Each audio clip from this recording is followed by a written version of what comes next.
Have you ever gotten criticism from a friend and absolutely hated them for it? I'm Hannah Mason, and in today's Spark, we're going to explore making criticism your friend.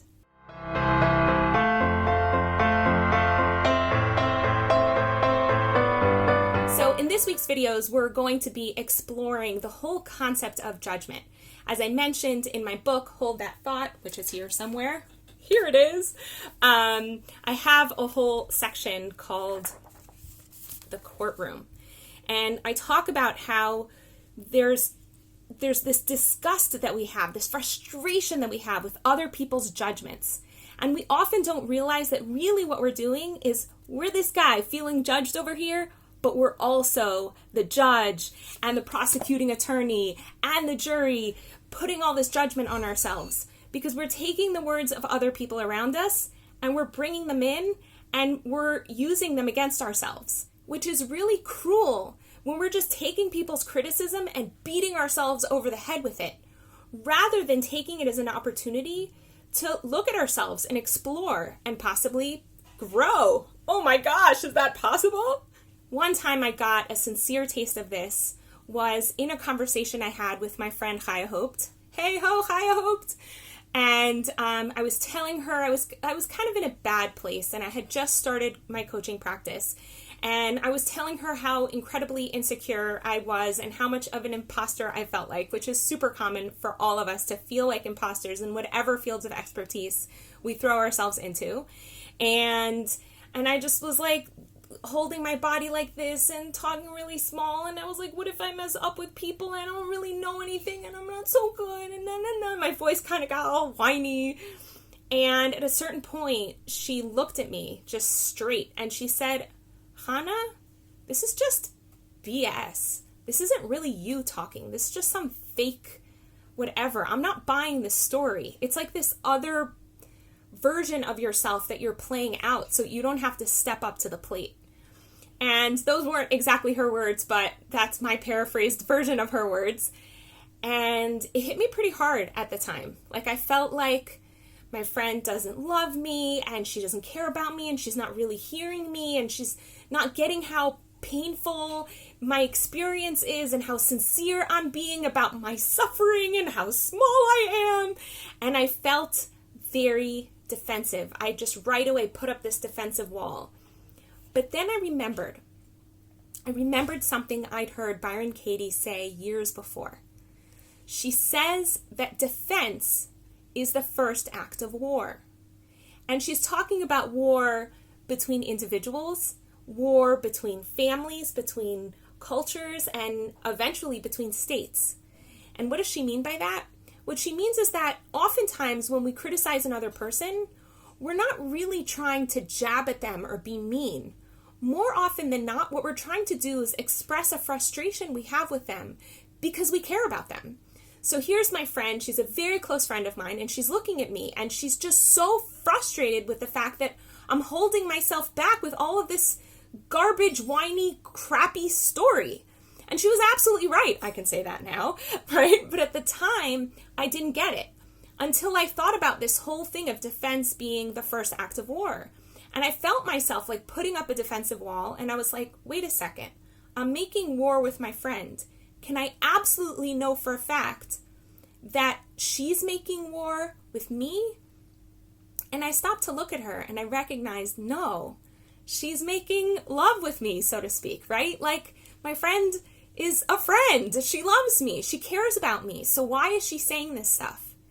And this is what I want for all of us to like really be able to absorb. And this is the core lesson in making criticism your friend. It's not that I could take her words and just beat myself over the head with it. It's for me to look and say, is it true that I'm presenting a fake version of myself? Is it true that I'm playing a story that doesn't serve me? And I have to stop for a minute and look at it and see how it feels in my body to hear her words. And what happened was there was a pang of like shame, because if that was true, then it kind of feels shameful to be fake. But there was this other feeling where my body opened up in the presence of this idea that I was playing a fake story. I felt an opening in the presence of the statement, but then I immediately felt shame on top of that opening, because if it was true, then my friend was calling me on my BS, and that was a little bit embarrassing, right? But I knew right then and there, because of that experience of opening, that she was right. That I was playing a garbage story that wasn't serving me. And I was playing small when really my clients and the people I serve every day need me to play big. Just like we all need you to play big, to go all out and not hide yourself, right? So for me, taking the moment to look at her criticism and be honest about it and feel how my body responds to it, separating the shame of the fact that it might be true, which means I have work to do on myself, and then also recognizing, do I feel an opening here? Is there a truth here? And I think that we all experience that sometimes when somebody gives us a criticism and internally we feel embarrassed that they're calling us out on something that really is a part of us that's not living in accordance with our values, but they're also shining us a light of who they want us to be and who they see of us having the potential to be. And I want you to do the same for yourself. Whenever you hear judgment from the outside or even from the inside, take a moment to stop and ask yourself, is this true? Can I absolutely know that this is true? And if the statement just makes you feel absolutely horrific and your body's just like, no way, so then maybe it's not true. But if what you feel is a sense of shame combined with a little bit of honesty and recognition that there's something true in what the person is saying, which more often than not there is, then just work on yourself. Become a better person. Live up to your values and step up to the plate. This is why we're here in this world. We're here to grow. We're not here to be perfect. We all came in screwed up. We all continue to screw up, so let's just admit it. We mess up.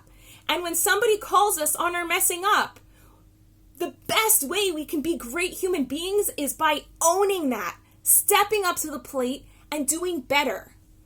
By hiding and being defensive and shameful, that's just disgusting. That's even more despicable than whatever original behavior we were doing in the first place. And if you're in a place where you find yourself totally bombarded by judgments from the outside and judgments from the inside, and you just feel way too jumbled to be able to differentiate between all those different flavors of judgment and what's true and what's not true, and where are really the places that you want to grow and need to grow in order to actualize your best self, get yourself a coach. I right now have time available in my schedule. I'm here. I can help you clarify all of that. And I'll help you take that judge in your mind and use it to motivate yourself forward and to shine on a light on all the amazing parts of yourself and all the ways that you could be even greater.